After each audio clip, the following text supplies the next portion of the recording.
नमस्ते बच्चों। आज की वीडियो में हम पढ़ेंगे क्लास 10th के क्षितिज का पाठ 7। यह तंदुरुस्त मुस्कान और फसल, इसे लिखा है नागार्जुन ने। तो अगर अभी तक आपने चैनल को सब्सक्राइब नहीं किया है तो सब्सक्राइब कर लें और लाइक का बटन दबा दें। तुम्हारी यह तंदुरुस्त मुस्कान मृतक में भी डाल देगी जान। धूली धूसर तुम्हारे ये गात, छोड़कर तालाब मेरी झोपड़ी में खिल रहे जलजात। परस पाकर तुम्हारा ही प्राण, पिघल कर जल बन गया होगा कठिन पाषाण।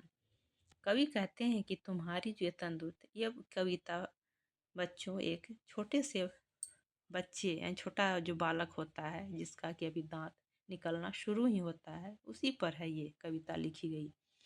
तो कवि कहते हैं कि तुम्हारी जो तंदुरुस्त मुस्कान है, इतनी प्यारी जो मुस्कान है, उसे देख करके ऐसा लगता है कि ये मरे हुए मतलब कि मरे व्यक्ति में भी ये जान डाल देगी। तुम्हारी ऐसी प्यारी मुस्कान है। धूली धूसर तुम्हारे ये गात, और तुम्हारे जो ये गाल हैं धूल से सने हुए। छोड़कर तालाब, और तालाब लगता है कि तालाब में जो है कमल तालाब में न खिल करके मानो मेरी झोपड़ी में खिला हो। यानी कहने का तात्पर्य है कि आप छोटे से तुम धूल से सने हुए तुम्हारे गाल, तुम्हारी जो है मुस्कान देख करके ऐसा लगता है कि वो कहीं और नहीं बल्कि मेरी झोपड़ी में ही इस बच्चे ने जन्म लिया है। तो यहाँ जलजात जो आया है ये कमल का पर्यायवाची है।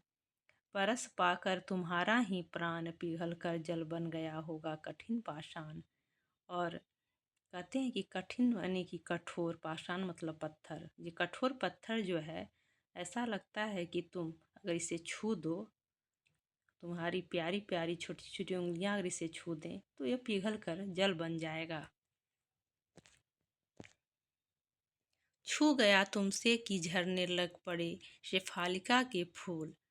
शेफालिका का फूल होता है, बहुत ही कोमल होता है बच्चों, जिससे छूते के साथ ही वो झड़ने लगता है। तो कहते हैं कि बांस था कि बबूल, यानी मैं बांस हूँ कि बबूल। जैसे मानो कि मैं बांस हूँ या बबूल हूँ, जो तुमको छूने पर ऐसा लगता है कि तुम शेफालिका के फूल जैसे झड़ जाओगे। तुम मुझे पाए नहीं पहचान, देखती ही रहोगे अनिमेष, थक गए हो आँख लूँ मैं फेर। कहते हैं कि तुम मुझे पहचान नहीं पाओ, लेकिन तुम मुझे पहचान पाओ या नहीं, इससे क्या, थक गए हो आँख लूँ मैं फेर। और तुम मुझे देखते देखते थक गए हो और आँख मैं फेर लूँ। क्या हुआ यदि हो सके परिचित न पहली बार। क्या हुआ अगर तुमसे हमारा परिचय पहली बार हुआ या नहीं हुआ तो उससे क्या। यदि तुम्हारी माँ ने माध्यम बनी होती आज, तो मैं न सकता देख मैं न पाता जान। कहते हैं कि एक बच्चे के जन्म का माध्यम उसकी माँ होती है, क्योंकि एक माँ ही बच्चे को जन्म देती है। तो उसका माध्यम इसलिए कवि माँ को मानते हैं कि अगर उन्होंने तुम्हें जन्म नहीं दिया होता तो मैं तुम्हें आज नहीं देख पाता। तुम्हारी यह तंदुरुस्त मुस्कान, धन्य तुम माँ भी तुम्हारी धन्य। और चीर परवासी मैतर मैं अन्य। कहते हैं कि तुम्हारी जो ये प्यारी सी मुस्कान है, धन्य है वो माँ तुम्हारी जिसने तुम्हें जन्म दिया है। चीर प्रवासी मैं इतर मैं अन्य, मैं क्या, मैं तो प्रवासी हूँ, यानी कि इधर उधर घूमने वाला हूँ, कभी इधर कभी उधर। इस अतिथि से प्रिय तुम्हारा क्या रहा संपर्क, मैं तो अतिथि तुल्य हूँ, आज यहाँ हूँ कल चला जाऊँगा। उंगलियाँ माँ की कराती रही है मधुपर्क, लेकिन माँ की उंगलियाँ जो है पकड़ कर तुम चलना सीखोगे। देखते तुम इधर कनखी मार, और आपने बच्चों को देखा होगा कि वो कनखियों से आपको देखते हैं। तो वही कवि कहते हैं कि देखते तुम इधर कनखी मार, और होती जब की आंखें चार। और जब आंखें चार होती है यानी कि जब उस छोटे से बच्चे से आप आमने सामने, जब आपकी नज़रें आंखें चार होती हैं, तब तुम्हारी तंदुरुस्त मुस्कान मुझे लगती बड़ी ही छविमान। और जब तुम मुझे ठीक से सामने से देखते हो तो तुम्हारी प्यारी मुस्कान जो है देख कर के बड़ी ही प्यारी लगती है। तुम्हारी वो छवि मुझे बहुत ही अच्छी लगती है। तो तो बच्चों इस कविता को दो भागों में बांटा गया है। तो ये तो थी तंदुरुस्त मुस्कान। अब है दूसरा इसका भाग है फसल। एक के नहीं दो के नहीं ढेर सारी नदियों के पानी का जादू।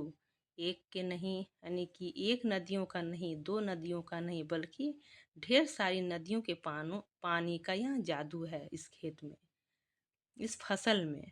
एक के नहीं दो के नहीं लाख लाख कोटि कोटि हाथों के स्पर्श की गरिमा। कहते हैं कि इस फसल में एक हाथ का नहीं, दो हाथ का नहीं, बल्कि लाखों हाथ इसको छुआ है, या लाखों हाथों ने जो है काम किया है, तब जाकर के ये फसल हुआ है। एक की नहीं दो की नहीं हजार हजार खेतों की मिट्टी का गुणधर्म। कहते हैं कि एक खेत की नहीं, दो खेत की नहीं, बल्कि हजारों हजार खेतों की जो मिट्टी का जो है गुण इसमें है, यानी सभी मिट्टियाँ, हजारों हजार खेतों की मिट्टियाँ इसमें मिली हुई हैं, तब जाकर के ये फसल जो है लहलहा रहा है। फसल क्या है? अब कवि कहते हैं कि फसल है क्या? कुछ तो कुछ नहीं है, कुछ और तो कुछ नहीं है वो, नदियों के पानी का जादू है वो। फसल क्या है? तो कुछ भी नहीं, ये तो नदियों के पानी, यानी कि जो नदी का पानी इसमें गया है उसी का जादू है। हाथों के स्पर्श की महिमा है, और हाथों, इतने लाखों हाथों ने जो काम किया, मेहनत की, उसी के स्पर्श की महिमा है। भूरी काली संदली मिट्टी का गुण धर्म है। भूरी मिट्टी, काली मिट्टी, और एक होती है एकदम हल्की काली, उसको बोलते हैं संदली मिट्टी का। वो इन सारी मिट्टियों का ये गुण धर्म है। रूपांतर है सूरज की किरणों का, और इसमें जो है सूरज की किरणों का भी योगदान है। सिमटा हुआ संकोच है हवा की थिरकन का, और हवा ने उसे अपने में इस तरह जकड़ लिया है, अपने आप को समेट लिया है हवा ने, कि उसका उसका भी इसमें योगदान है। तो बच्चों ये कविता नागार्जुन की लिखी गई कविता है, और बहुत ही सुंदर कविता है। तो अगर आपको ये वीडियो अच्छी लगी हो, प्यारी लगी हो, तो वीडियो को लाइक और सब्सक्राइब करें और अपने दोस्तों को शेयर करें।